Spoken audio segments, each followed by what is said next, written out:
In the Know, where we interview dignitaries, knowledgeable and important people in our community from all facets of life so that you too can be in the know. This is our third episode with Dr. Vipul Desai from the Houston Center for Infectious Diseases. And we're so pleased to have him back again with us. We're going to try to encapsulate what we discussed in our first two episodes to see if we can get you on the right path with this coronavirus, and I know it's changing every second. Dr. Desai, thank you again. Thank you for having me again, Hank. Well, this is pretty exciting. I mean, I know things are changing and it's happening quickly, and the good news is that we're testing more, but the bad news is there's more people that are testing positive, but the good news is the mortality rate is changing. Is this going to happen the rest of our lives? Is this for us and our children and our grandchildren? I mean, it seems like we wake up every 4 to 7 years and there's one of these, although this has been the scariest one, I think. Yes, you're right, Hank, but unfortunately we'll be dealing with this in the future.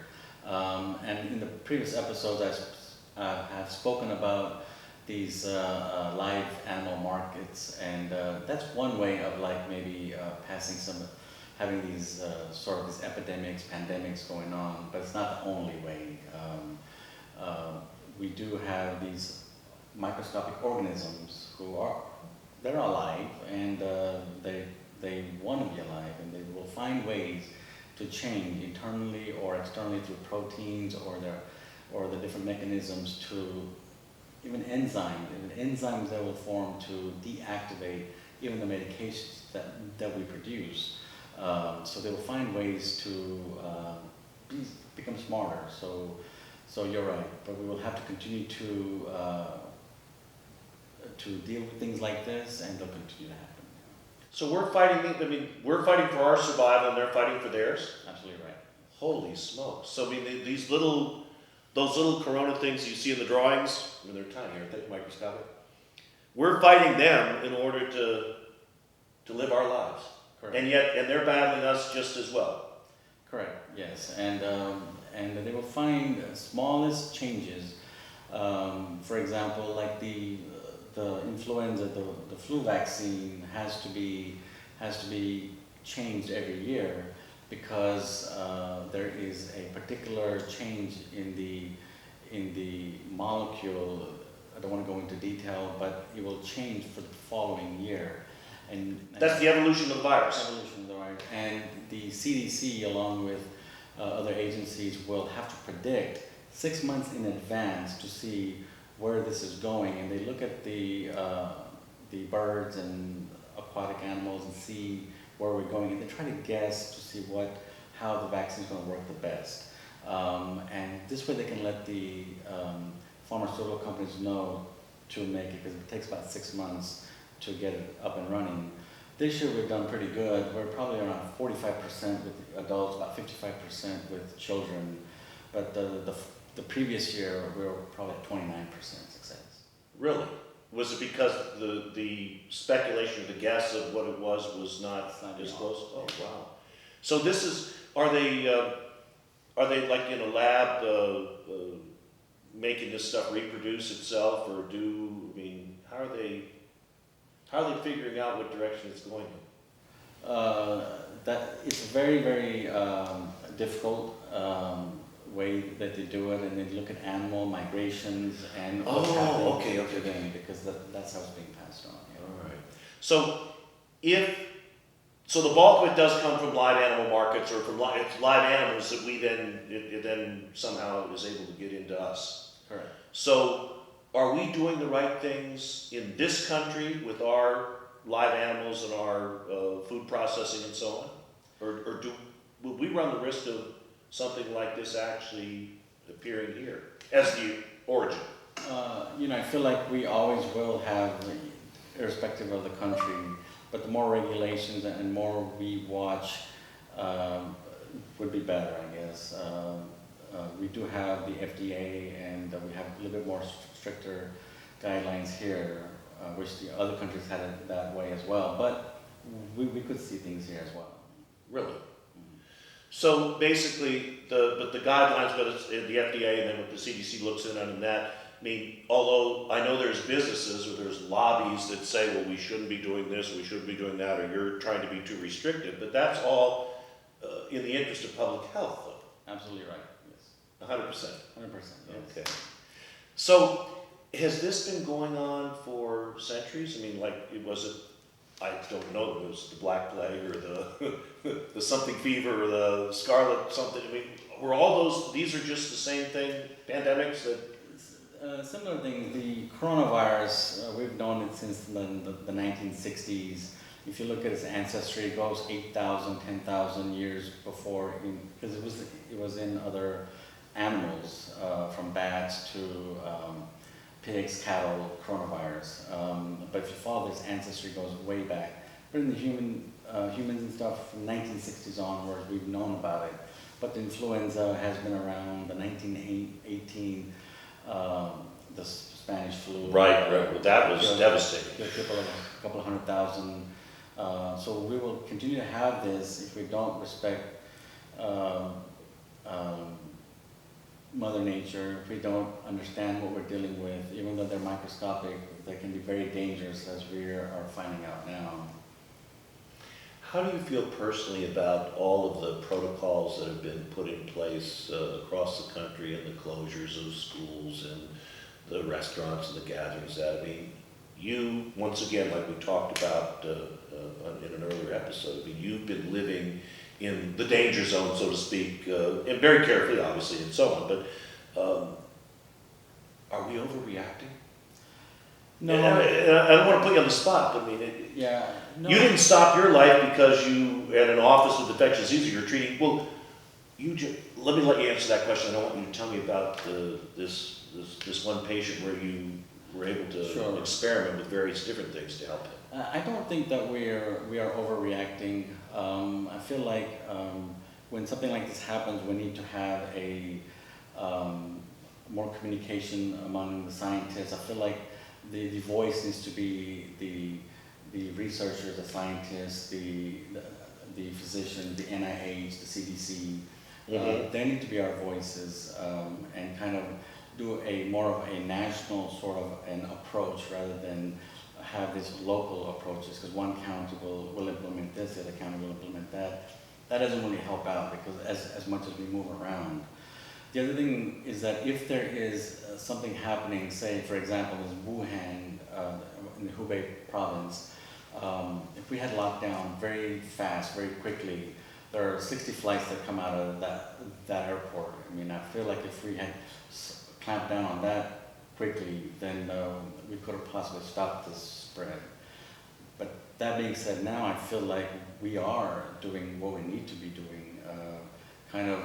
Some of those recommendations that CDC is making, I feel like they are helping and working.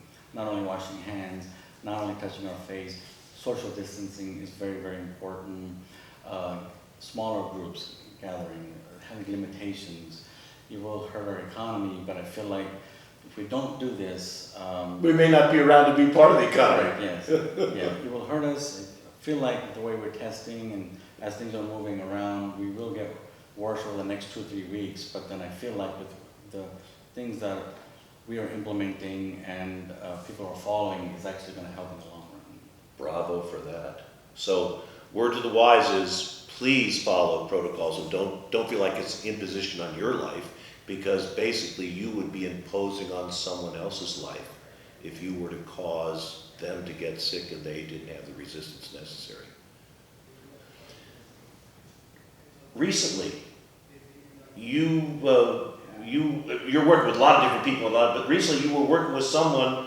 Tell us about you combine various different types of medication in order to get someone past this critical moment. Correct. With our practice, we've treated 2 COVID-19 patients. And you don't feel afraid that you were there and you were... Not really, in the sense if we are... I'm sorry to ask that, but it's a natural thing to ask. Sure. No, I feel the hospitals here in the Woodlands area have done a tremendous job in educating and isolating patients and putting protocols in place of how to get dressed, gowned up properly, covering from head to the toe basically. I feel like the government of Texas has kind of decreased some of the restrictions for physicians as well. In telemedicine, for example, we can actually have we're able to do telemedicine and not be in the same room with the patient, but we can still treat them from their home and still write a prescription. Bravo! Yes. Bravo for that. And these are fast decisions that are being made, bold decisions. So I do have to applaud our local hospitals as well as our government for making these types of kind of letting us to practice. So we are always have in the back of our mind there is a little bit of a sense of worry, but then this is what we signed up for, and we feel comfortable. We follow our protocol, and then we go in there. One of our patients, just to go over that. Please, I mean, yeah. it's so exciting because it's medicine happening right now here in our community that has happened nowhere else, and it actually has cured. Well, please, I'm taking the stage now. It's his story, not mine. Well, most patients will present with fever, shortness of breath, and dry cough. That's Okay. how they normally will present. 80% of the patients will have something so minor that, and some patients probably even went past it, didn't even know that they had it. Okay. So 80% of our patients are very minor. The 4 to 5% that get quite critical, sick, we do watch them very carefully. There's no treatment for this. There's no treatment for COVID. There's particular medication, antiviral medication that had promising antiviral properties in Ebola and MERS. It's called remdesivir, and it's an antiviral that's being worked on. It's still not approved. We are able to get this from the CDC if the patient is very ill. They will release this medication for us. However, we do have other ways of approaching this in other diseases that we have treated, malaria, for example, or HIV, and how the virus works, and how we can stop it from attaching, or how we can stop it from replicating from its molecular level, the RNA inside. And we've used, on one of my patients, I did use a off-label HIV medication as well as a malaria medication, and we've had great success with that patient. Was able to discharge that patient and send him home. Really? From the ICU, yeah. So you stopped the molecular reproduction that you were talking about based on using these two different medicines? Correct, yes. Wow. That's a happy patient. Yes, yes. But we don't, like I said, we don't have an actual treatment right now. We don't have anything approved for coronaviruses. But you've been given some latitude. We have been given some latitude, and we have been using these sort of latitudes, and we have been communicating with different infectious disease doctors around the world. And I've been in contact with certain doctors out of South Korea, out of India, and see what has worked, what has not worked. And we've used internet and different methods of learning these things and trying, because even though, as I mentioned, 80% of this COVID-19 is not as severe. It's almost benign. Huh? But those couple of percent, if the virus moves from our upper respiratory down to our lower respiratory, then it can become complicated and have pneumonia, and you can develop something called ARDS, acute respiratory distress syndrome, and you're requiring oxygen. This where these respirators are needed. Okay, that we've been hearing that on the news, that there's only X amount of respirators and. Correct. Wow. And so it's very scary during those times, because those patients are decompensating so fast. Then we have to use whatever we can, in our arsenals, and learn from other doctors and try these different methods. And we've had some success. Well, congratulations on that. Thank you. And right here in our community. I mean, this is amazing. Well, Dr. Desai, you have been a wonderful guest, and you've been so informative, and I hope that, all y'all out there, if there's anything you do need, if you feel, I mean, we've run Dr. Desai's contact information at the bottom of the screen a couple times. We hope you aren't in a position where you would need his services. Sorry about that, but if you do, know that right here in our community, we have the Houston Center for Infectious Diseases where you can be helped. Once again, thanks for coming. Thank you. Thanks for sharing. Thank you for having me, Hank. Thank you. And you're in the know with Hank Van Joslin. See you soon.